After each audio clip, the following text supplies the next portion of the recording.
작은 우화. 아! 쥐가 말했다. 세상이 날마다 좁아지는구나.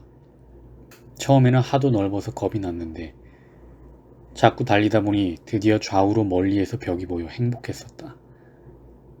그러나 이 긴 벽들이 어찌나 빨리 양쪽에서 좁혀지는지 나는 어느새 마지막 방에 와 있고 저기 저 구석에는 덫이 있어 내가 그리로 달려 들어가고 있다.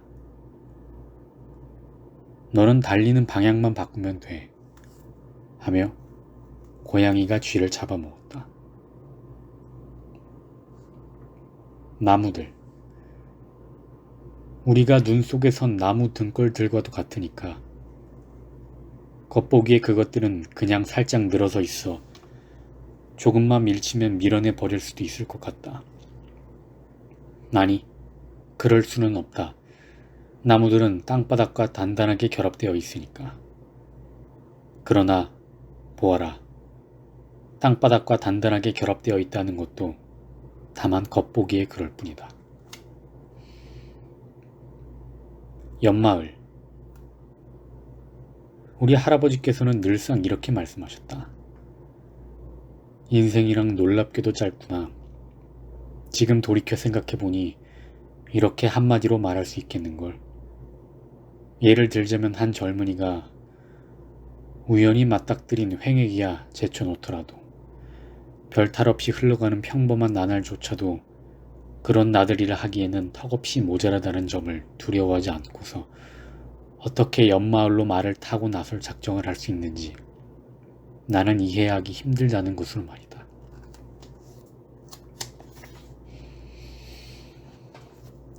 도련한 출발. 나는 내 말을 마구간에서 끌어내 오라고 명했다. 하인이 내 말을 알아듣지 못했다. 나는 몸소 마구간으로 들어가 말의 안장을 얹고 올라탔다. 먼 데서 트럼펫 소리가 들려오기에 나는 하인에게 무슨 일이냐고 물었다. 그는 영문을 몰랐다. 그 소리조차 듣지 못했던 것이다. 대문에서 그가 나를 가로막으며 물었다. 어딜 가시나이까, 주인날이? 모른다. 내가 대답했다. 그냥 여기를 떠난다. 그냥 여기를 떠난다. 그냥 여기를 떠나 내쳐간다. 그래야만 나의 목표에 다다를 수 있노라. 그렇다면 나리의 목표를 아시고 계시는 거지요? 그가 물었다. 그렇다. 내가 대답했다. 내가 여기를 떠난다고 했으렸다. 그것이 나의 목표이니라. 나리께서는 양식도 준비하지 않으셨는데요. 그가 말했다. 나에게는 그따위 것은 필요 없다. 내가 말했다. 여행이 워낙 길 터이니 도중에 무얼 얻지 못한다면 나는 필경 굶어 죽고 말 것이다.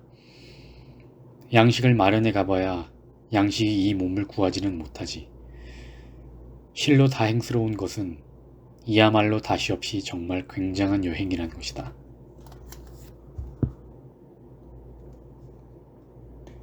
인디언이 되려는 소망.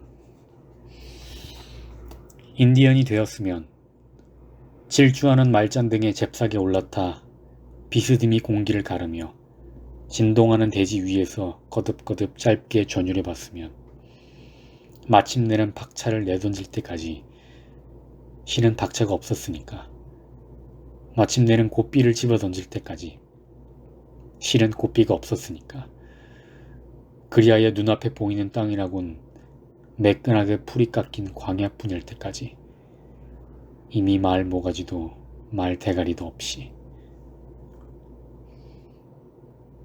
집으로 가는 길.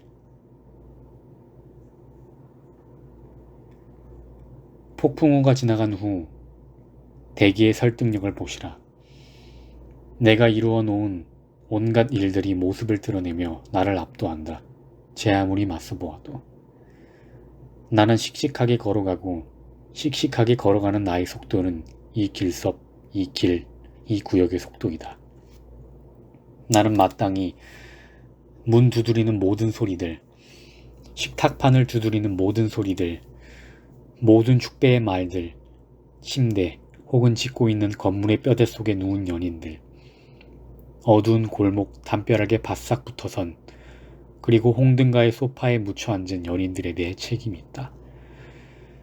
나는 미래에 견주어서 나의 과거를 평가해보나 둘 다 탁월해서 그중 어느 것이 더 낫다고 할 수 없고 나를 이토록 총애하는 섭리의 부당함이나 탓할 수밖에 없다. 다만 나의 방으로 들어설 때면 좀 생각에 잠기게 된다. 그렇다고 층계를 올라가는 동안에 무언가 골똘히 생각해 볼 만한 거를 발견한 것도 아니다. 창문을 활짝 열어젖혀도 어느 정원에서인가 아직도 음악이 연주되고 있어도 내게는 별 도움이 되질 않는다. 귀가. 내가 집으로 돌아왔다. 벌판을 가로질러와 주위를 둘러본다. 내 아버지의 해묵은 뜰락이다. 한가운데 작은 웅덩이, 쓸모없는 낡은 기구등이 잡풍산이는 나뒹구로 다락방 올라가는 계단으로 난기를 바꿔놓고 있다. 고양이가 난간 위에 도사리고 있다. 언제던가 노느라고 막대기에 메어놓은 찢어진 수건 하나가 바람결에 펄럭이고 있다. 내가 돌아왔다. 누가 나를 맞아줄 것인가? 누가 부엌문 뒤에서 기다리는가? 굴뚝에서는 연기가 나오고 저녁 식사 때 마실 커피가 끓고 있다. 그대는 아늑한가? 집에 있는 양 느껴지는가? 모르겠다. 아주 애매하다. 내 아버지의 집이기는 하지만 물건 하나하나가 그 나름의 용무에 골몰하고 있기라도 한 듯 냉랭하게 서 있다. 그들의 용무를 나는 덜어는 잊었고 덜어는 알았던 적이 없다. 내가 그것들에게 무슨 소용이 닿겠는가? 내가 그것들에게 무엇이겠는가? 내 비록 아버지의 늙은 농부의 아들이라 해도 말이다. 나는 부엌문을 두드릴 엄두도 못 내고 그저 멀리서 귀 기울이고 있다. 그저 멀리서 선 채로 귀 기울이고 있다. 귀 기울이되 누구에게 들키기라도 하면 깜짝 놀랄 그런 형세는 아니다. 멀리서 귀 기울이고 있는 까닭에 나는 아무 소리도 듣지 못한다. 오직 가벼운 괴종식의 소리 한 가닥만 들린다. 아니 어쩌면 그저 듣는다고 믿는다. 저 유년의 나날에서 들려오는 시계소리를. 그 밖에 부엌에서 일어나는 일은 그들이 내게 감추는 거기 앉아있는 사람들의 비밀이다. 문 앞에서 오래 망설이면 망설일수록 그만큼 더 서먹해지는 법. 지금 누군가가 문을 열고 나한테 무얼 묻기라도 한다면 어떨까? 그렇다면 나 역시도 자기 비밀을 감추려는 사람 같지는 않을까?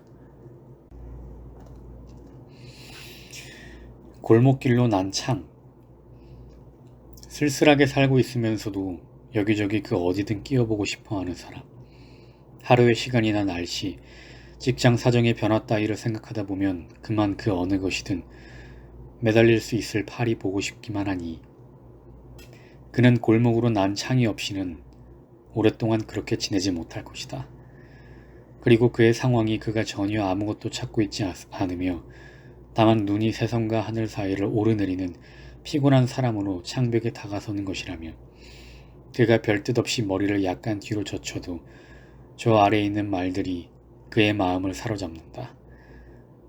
말에 달린 마차와 소음 그리고 그로써 드디어 인간적인 융화위로 잡아끄는 것이다. 밤에 흠뻑 잠겨 이따금 골똘히 생각하기 위하여 고개를 떨구듯 그렇게 흠뻑 밤에 잠겨 있음. 사방에는 사람들이 잠자고 있다. 그들이 집 안에서, 탄탄한 침대 속에서, 탄탄한 지붕 아래서, 요 위에서 몸을 쭉 뻗치거나 오그린 채 호청 속에서 이불 밑에서 잠자고 있다는 조그만 연극 노름, 순진무구한 자기 기만. 사실은 그들이 언젠가 그때처럼 그리고 후일 황야에서처럼 함께 있는 것이다. 벌판의 막사, 헤아릴 수 없는 수효의 사람들, 하나의 큰 무리, 한 민족이 차가운 하늘 및 차가운 땅 위에 내던져져 있는 것이다. 이전에 서 있던 곳에 이마는 팔에 박고 얼굴은 땅바닥을 향한 채 조용히 숨쉬며 그런데 내가 깨어 있구나. 파수꾼이구나. 바로 옆에 있는 사람을 찾자고 곁에 섭나무 더미에서 꺼낸 불타고 있는 장작을 휘두르는구나. 왜 너는 깨어 있는가? 한 사람은 깨어 있어야 한다고 한다. 한 사람은 있어야 한다. 승객. 나는 전차 입구 쪽 입석에 서 있다. 이 세계, 이 도시, 나의 가족 안에서 나의 위치를 헤아려 보니 여지없이 불확실하기만 하다. 그 어느 방향에서든 간에 내가 이러이러한 권리를 마땅히 내세울 수도 있을 거라고는 나는 지나가는 말로라도 할 수가 없을 것이다. 나는 내가 이 입구 쪽 입석에 서서 가죽 손잡이에 매달려 이 전차로 하여금 나를 실어가게 하고 있다는 사실, 사람들이 전차에서 비켜서거나 말없이 지나치거나 쇼윈도 앞에 멈추어 서 있다는 사실조차도 확신할 수가 없다. 하기야 누가 나더러 그러라고 하지도 않는다. 그러나 그 또한 아무래도 상관없는 일이다. 전차가 어느 정류장에 가까워지자 한 처녀가 내릴 채비로 발판에서 다가선다. 그녀는 내가 그녀를 더듬어 보기라도 한 듯이 분명하게 보인다. 검은 옷을 입었는데 치맛주름을 미동도 하지 않고 블라우스는 꽉 끼이며 촘촘히 짠 흰 레이스깃이 달렸고 왼손은 펴서 벽을 짚고 오른손에 든 우산 끝은 위에서 두 번째 발판에 닿아 있다.